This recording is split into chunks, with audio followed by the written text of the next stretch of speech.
Hello, everyone, and welcome to Morning Coffee Break.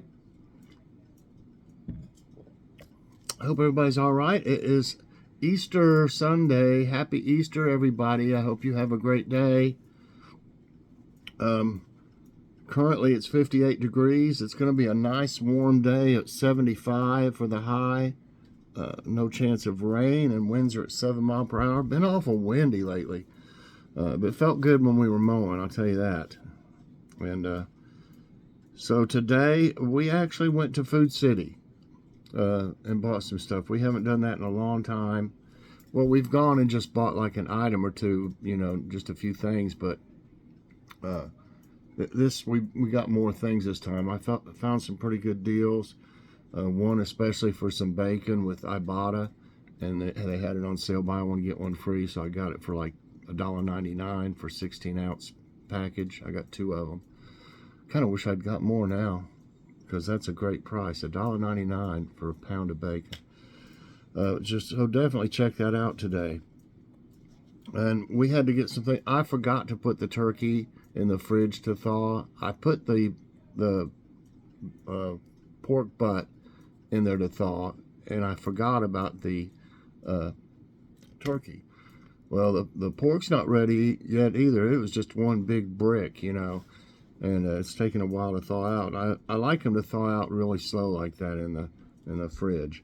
But so we're not having turkey and stuff. We're gonna actually end up having orange chicken with. I'm gonna make some jasmine rice and vegetable egg rolls that we got at Food City, and the orange chicken we did too. So check that out. Let's see. So that's what we're having, and here's today's jokes. Just before Easter, I remarked to my husband that with the children grown and away from home, this was the first year that we hadn't dyed eggs and had an Easter egg hunt. That's all right, honey, he said. We can just hide each other's vitamin pills. Sounds like us. It was at that time during the Sunday morning service for the children's sermon. All the children were invited to come forward. One little girl was wearing a particularly pretty dress, and as she sat down, the pastor leaned over and said, "That's a very pretty dress. Is it your Easter dress?" The little girl replied directly into the pastor's clip-on microphone, "Yes, and my mom says it's a pain in the to iron." So that went out over the whole, through his microphone. So they probably like, what? Thought of the day. I think we've had this one before. It's from George Carlin.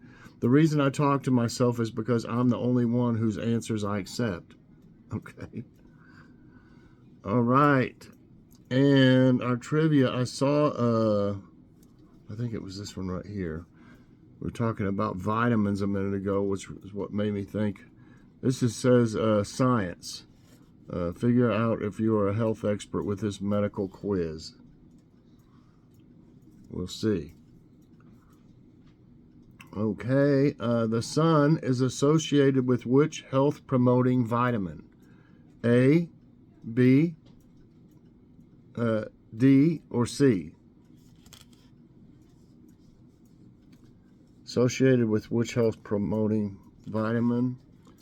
A, B, C, or D? I believe it's D. Vitamin D is the sunshine vitamin that has been produced on this earth for more than 500 million years. During exposure to sunlight, 7-dehydrocholesterol something in the skin absorbs UVB radiation and is converted into pre-vitamin D3, which in turn isomerizes into vitamin D3. Pretty technical there. The diaphragm plays a key role in which of these processes? Respiration, circulation, mastication, digestion. Processes. Respiration, circulation, mastication, digestion. I think it's respiration. Yeah. The diaphragm, located below the lungs, is the major muscle of respiration.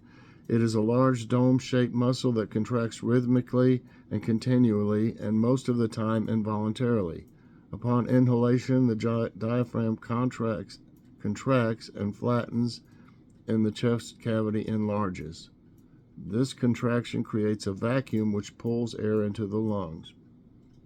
Upon exhalation, the diaphragm relaxes and returns to its dome-like shape, and the air is forced out of the lungs. Wow. Okay.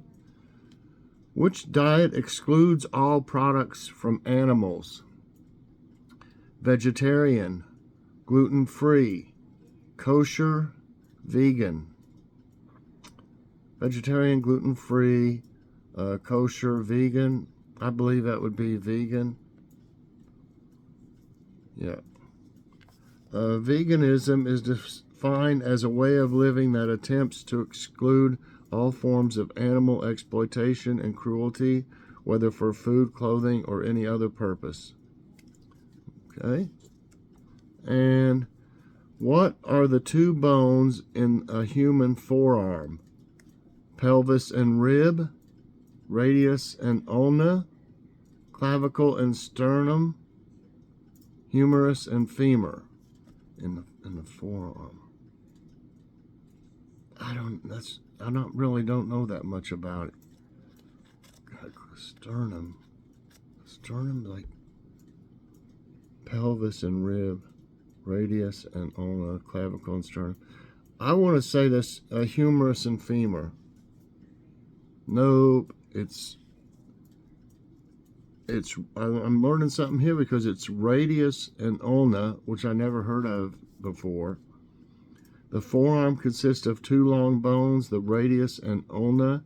The ulna is located medially and is both longer and larger than the radius, which runs parallel to it laterally. These two bones are held together by the intervening interosseous membrane. Okay. These forearm bones articulate with each other in two locations. Goes on and on. A gluten-free diet is instructed to treat what illness? Heart disease, Crohn's disease, celiac disease, renal disease. Okay. You know, I've been on I've been told before to, try gluten-free diet, and everything is so expensive. It really is, and I've never been able to find any bread that was. I'm sure there's somewhere out there that's any good, but it was real high, expensive, super expensive for everything. I kind of tried, but then I just slipped off, from it. I never did. But I know it's probably a good idea for Crohn's disease, but I don't know if it's instructed, is what I'm saying. I've never been told to absolutely stay away from it. But I have heard something about this celiac disease, so I could be wrong about my own disease. That'd be something. Celiac. Right. I know a little bit about, all these types, let's see. Let me see what it says. A gluten-free diet is the only definitive treatment for patients with celiac disease. Strict adherence to GFD improves the symptoms, nutritional deficiencies, and overall well-being of the patients. Okay. I was just trying to see what, it doesn't really say much about the disease itself, though. But it does say that, stay away from gluten. I thought that was the case. I'm sure it would be beneficial to me, probably. I don't think I'm, gluten intolerant or whatever, though. I really don't. Which of these health professionals specializes in mental disorders? Pediatrician, podiatrist, oncologist, psychiatrist. I think everybody's probably going to know this. Pediatrician, podiatrist, oncologist, psychiatrist. I want to say psychiatrist. A psychiatrist, yes, that's the answer. A psychiatrist is a doctor who specializes in psychiatry. The branch of medicine devoted to the diagnosis, prevention, and study and treatment of mental disorders. That is, a psychiatrist is, learned in psychiatry. Which is the largest artery in the human body? Carotid, hepatic, aorta, subclavian. Okay. I've heard this in like action movies and stuff where they're going to cut somebody's artery or some kind of action movie, and they somehow got mentioned, But I could be wrong, but I'm going to read them one more time. Carotid, I think that's called. Hepatic, aorta, subclavian. And I say carotid. Oh, that's not it. I really thought that was the answer, so I just learned something. Teachable moment. It's aorta. The largest artery is the aorta, the main high-pressure pipeline connected to the heart's left ventricle. The aorta branches into a network of smaller arteries that extend throughout the body. The artery's smaller branches are called arterioles and capillaries. Okay. 5 right and 2 wrong. Where is the bone called the anvil?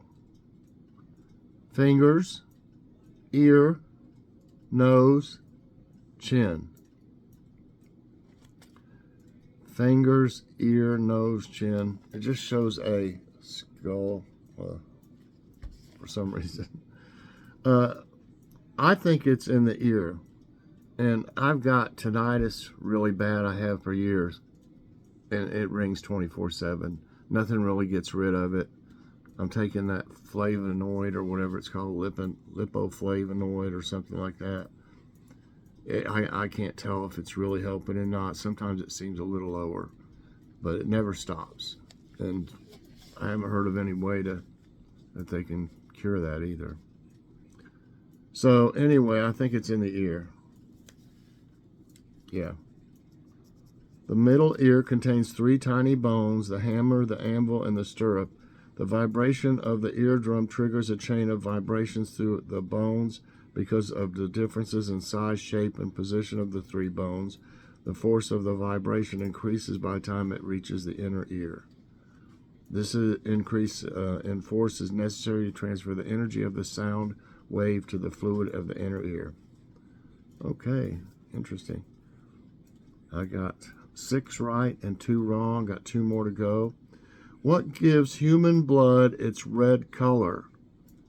Monocytes, lymphocytes, plasma, hemoglobin. A red color. Monocytes, lymphocytes, plasma, hemoglobin. I'm not sure about this really. I'm going to go with hemoglobin. Yeah, that's it. Human blood is red because hemoglobin, which is carried in the blood and functions to transport oxygen, is iron-rich and red in color. Octopuses and horseshoe crabs have blue blood.